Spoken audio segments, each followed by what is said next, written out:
औज़ुबिल्लाहिमिनश्शैतानिर्रजीम बिस्मिल्लाहिर्रहमानिर्रहीम। अस्सलाम वालेकुम डियर स्टूडेंट्स, कैसे हैं आप देख रहे हैं अपना YouTube channel learn with Mudassir. और डियर स्टूडेंट्स, 9th क्लास की फ़िज़िक्स का चैप्टर नंबर 3 न्यूमेरिकल नंबर 3.6 आज हम सॉल्व करेंगे। चलते हैं अपने क्वेश्चन की जानिब, क्वेश्चन की स्टेटमेंट को समझेंगे। और डियर स्टूडेंट्स, अक्सर मैंने आपको एक चीज़ समझाई है कि न्यूमेरिकल्स को सॉल्व करते हुए या किसी भी क्वेश्चन का आंसर करते हुए सबसे पहले क्वेश्चन को समझना बहुत ज़रूरी होता है। और दूसरी चीज़ के सामने क्वेश्चन इंग्लिश में लिखा हुआ है, लेकिन उर्दू मीडियम स्टूडेंट्स के लिए हम इसको उर्दू में भी साथ साथ गाइड करते हैं, तो वो भी परेशान नहीं होंगे। देखें क्वेश्चन को क्या है जी। क्वेश्चन है जी, 2 masses 52 kg and 48 kg, 2 masses हैं, 2 मास हैं 52 kg और 48 kg are attached to the ends of a string that passes over frictionless pulley. Diagram में भी आप इसको देख सकते हैं, यानी शक्ल में भी देख सकते हैं कि एक पुली है, उस पुली के ऊपर से एक स्ट्रिंग यानी एक रस्सी या रोप जिसे हम कह देते हैं वो गुजर रहा है, और उसके साथ हमने 2 मास जो है वो अटैच कर दिए और वो दोनों उसके साथ लटक रहे हैं, हैंग कर रहे हैं। एक का मास जो है वो उसको हमने M1 कह दिया और दूसरे को M2 कह दिया।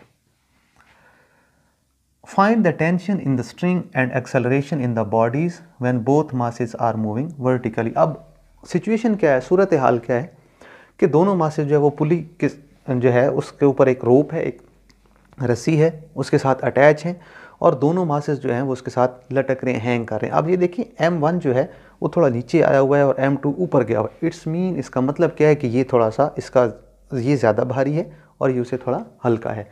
और उससे होगा क्या कि M1 नीचे की तरफ आएगा और क्योंकि M2 उसके साथ बंधा हुआ है, अटैच है उसी रोप के साथ दूसरे सिरे के साथ, तो M2 ऊपर की तरफ मूव करेगा।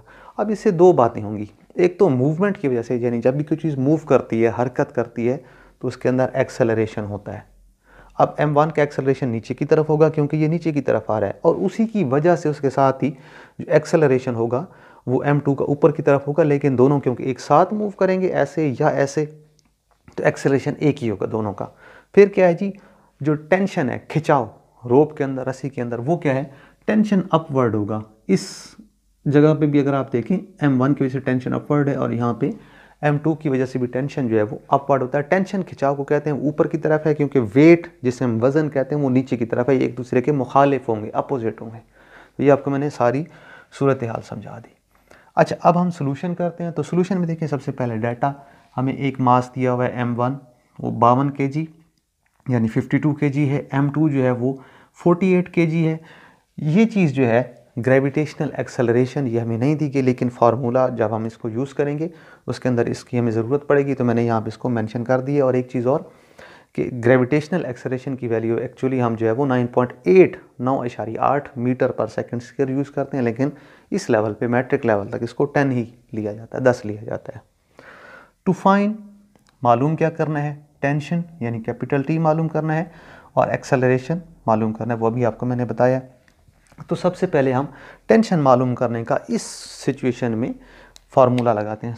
तो टेंशन मालूम करने का जो हमारे पास फार्मूला है वो है 2M1 M2 over M1 plus M2, और यहाँ पे G है।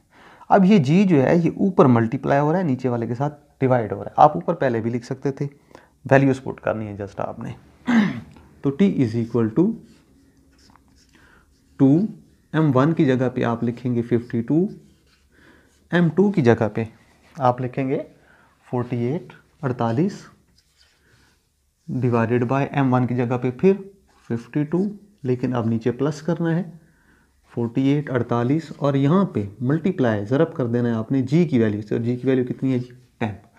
अब आप देखें तो ये आपके पास बनता है T is equal to 2 into 52। अभी मैं इसको कैंसिल आउट करवा दूंगा, 48 डिवाइडेड बाय, इन दोनों वैल्यूज़ को प्लस करें तो हमारे पास आता है 100 मल्टीप्लाई 10। अब 1 0 से 1 0 कट गया और ये 2 5 हमारे पास होता है 10। अब ऊपर वाली वैल्यूज़ को आप मल्टीप्लाई करें तो ये आपके पास आएगा 2496, 2496 डिवाइडेड बाय 5। इनको आप जो है वो कैलकुलेटर पे या वैसे रफली डिवाइड करवा सकते हैं, तो आपके पास जो आंसर आएगा वो आएगा 499.6, जिसको हम तकरीबन राउंड ऑफ करके 500 कह सकते हैं। और यूनिट क्या है, टेंशन का यूनिट क्या होगा, न्यूटन होगा, क्योंकि टेंशन एक फोर्स है। तो ये हमारे पास टेंशन आ गई 500 न्यूटन्स। तो ये डियर स्टूडेंट्स पार्ट ए में हमें टेंशन मालूम करनी थी, हमने कर ली। सेकेंडली हमने क्या करना है, एक्सेलरेशन मालूम करना है। तो इस केस का जो एक्सेलरेशन है, यानी जब दोनों बॉडीज वर्टिकली मूव करती हैं, अमूदन हरकत करती हैं, तो हमारे पास जो एक्सेलरेशन का फार्मूला है वो है a is equal to m1 minus m2 over m1 plus m2 into g. ये जी फिर आपको मैं बता दूं कि ऊपर वाली वैल्यू के साथ मल्टीप्लाई हो रहा है। तो वैल्यूज पुट करेंगे, a is equal to m1 हमारे पास है 52 माइनस m2 जो है वो हमारे पास है 48 डिवाइडेड बाय m1 और m2 ऐड होंगे यानी 52 प्लस आप करेंगे 48 और यहाँ पे आप मल्टीप्लाई कर देंगे 10। ठीक है जी। तो a इज इक्वल टू हमारे पास होगा 52 में से आप जो है वो 48 माइनस कर देंगे तो ये बचेगा 4। यहाँ पे बचेगा आपके पास ऐड करने से, जमा करने से 100 मल्टीप्लाई 10, 0 से 0 कैंसिल आउट करवा दें तो ये हमारे पास आता है 4 डिवाइडेड बाय 10, जो कि बनता है, अगर आप डिवाइड करवाएं इसको तो 0.4। तो ये हमारे पास एक्सेलरेशन भी हमने कैलकुलेट कर लिया। तो डियर स्टूडेंट्स ये था न्यूमेरिकल नंबर 3.6, यकीनन आपको समझ आया होगा। हमारा नेक्स्ट न्यूमेरिकल है न्यूमेरिकल नंबर 3.7। तो क्वेश्चन देखते हैं, क्वेश्चन को समझते हैं। क्वेश्चन क्या है जी, to masses 26 kg and 24 kg are attached to the ends of a string that passes over a frictionless pulley। दो मासेस हैं, एक 26 kg है यानी 26 किलोग्राम है, दूसरा 24 किलोग्राम है। कोई एक स्ट्रिंग के साथ अटैच है और वो स्ट्रिंग जो है वो एक पुली के ऊपर से गुजर रही है। लेकिन यहाँ पे सिचुएशन थोड़ी सी आपने समझनी है, वो क्या है, 26 kg laying over a smooth horizontal table. जो 26 kg है, आप सामने आप डायग्राम में देखें, अभी आपको डायग्राम शो हो रही है सामने स्क्रीन के ऊपर आप देखें। तो जो 26 kg है ये जो है एक स्मूथ टेबल के ऊपर जो है वो हॉरिजॉन्टली जो है वो पड़ा हुआ है। ठीक है जी। और इसको हमने अभी देखेंगे, जब हम डाटा लिखेंगे तो इसको सामने स्क्रीन के ऊपर आप अगर पिक्चर में देखें तो इसको M2 कहा गया है, यानी ये M2 होगा। 26 kg वाला जो है वो M2 होगा। ये न्यूमेरिकल सॉल्व करने में ये एक ट्रिक होगी। 24 kg is moving vertically downward, और ये डायग्राम में आप दोबारा देखें तो 24 kg जो है वो डाउनवर्ड मूव कर रहा है। इसको हम M1 कह रहे हैं। ये देखें डायग्राम में शो हो रहा है कि M1 जो है वो वर्टिकली मूव कर रहा है। Find tension in the string and acceleration in the bodies. हमने क्या करना है, स्ट्रिंग जिस रोप के साथ, जिस धागे के साथ वो बंधे हुए हैं, हमने उसके अंदर टेंशन यानी खिंचाव मालूम करना है, और दूसरा क्योंकि वो मूव कर रहे हैं तो हमने एक्सेलरेशन मालूम करना है।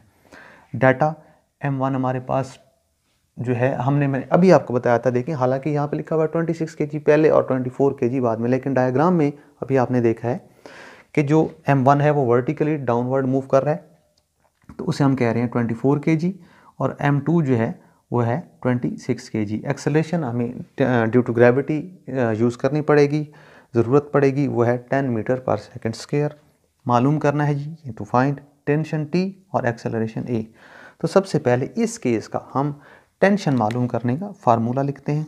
तो टेंशन हमारे पास है M1G over M1 plus M2, यानी ये वो केस है जिसमें एक बॉडी जो है वो हॉरिजॉन्टली मूव कर रही है और एक बॉडी जो है वो वर्टिकली यानी अमूदन मूव कर रही है। तो वैल्यूज पुट करेंगे, T is equal to M1 हमने अभी बताया आपको कि हमने लिया है 24 मल्टीप्लाई G है, G की वैल्यू हमारे पास कितनी है जी 10 ओवर M1 प्लस M2 करना है, तो 24 प्लस 26 कर देंगे। जस्ट आपने वैल्यूज़ को सॉल्व करना है। 24 मल्टीप्लाई 10 डिवाइडेड बाय इन दोनों वैल्यूज़ को आप ऐड करें तो ये आपके पास आता है 50, तो 0 से 0 कैंसिल हो जाएगा। अब 24 डिवाइडेड बाय आपने 5 करवाना है, यानी तकसीम करवाना है। तो ये देखें जी 5 1 ज़ार 5 होता है, 5 2 ज़ार 5 4 ज़ार 20 होगा, लेकिन यहाँ पे 24 था तो फिर कैरी लेके हमारे पास पॉइंट लगा के यहाँ पे हम इसको 40 बना देंगे तो ये 4.8 हो जाएगा। आप इसको खुद से रफ में भी डिवाइड करके चेक कर सकते हैं, ये कैलकुलेटर भी कर सकते हैं। तो टेंशन आएगा 4.8 और यूनिट है इसका न्यूटन। तो डियर स्टूडेंट्स, ये था टेंशन जो हमने मालूम कर लिया। बी पार्ट में है हमने एक्सेलरेशन मालूम करना है। तो एक्सेलरेशन मालूम करने का फार्मूला सबसे पहले लिखेंगे m1। इस केस का फार्मूला ये बनता है m1 m2 over m1 plus m2 और यहाँ पे g जो है वो मल्टीप्लाई होगा ऊपर वाली वैल्यू के साथ। तो इसको वैल्यूज पुट करते हैं।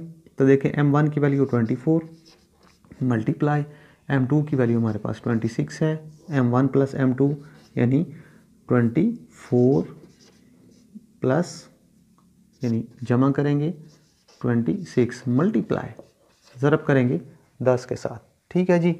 तो फिर वही सिचुएशन है कि अब आपने क्या करना है 24 को और 26 को आप जो है वो मल्टीप्लाई करेंगे। तो ये आपके पास 624, इन दोनों वैल्यूज़ को मल्टीप्लाई कर देना है, 624 आएगा। ये बनता है हमारे पास 50, इन दोनों को जमा करने से मल्टीप्लाई 10 है, 0 से 0 कैंसिल हो जाएगा। अब 5 को आप इस वैल्यू से डिवाइड करवाएंगे यानी 624 डिवाइडेड बाय आपके पास कितना है जी 5। तो ये देखें 5 1 ज़ार 5, ये 5 1 ज़ार 5 लेकिन 6 था, कैरी चला जाएगा 12 बन जाएगा, 5 2 ज़ार 10 हो जाएगा, फिर 2 कैरी चला जाएगा 24 हो जाएगा, तो 5 4 ज़ार 20 और आगे ये पॉइंट लगा के फिर 8 हो जाएगा, जिसको हम बोलेंगे, ये मालूम कर रहे हैं जी एक्सेलरेशन। तो एक्सेलरेशन इज इक्वल टू हमारे पास हो जाएगा, इसको अगर हम राउंड ऑफ कर दें तो ये बनता है 120 यानी 124.8 को हम 125 भी लिख सकते हैं मीटर पर सेकंड स्क्वायर। तो डियर स्टूडेंट्स, ये था एक्सेलरेशन। तो यकीनन आज का ये न्यूमेरिकल नंबर 3.7 आपको समझ आया होगा। हमारे चैनल को सब्सक्राइब कीजिए, हमारी वीडियोस को शेयर और लाइक कीजिए। इजाज़त चाहते हैं आपसे। अल्लाह हाफिज़। Thank you.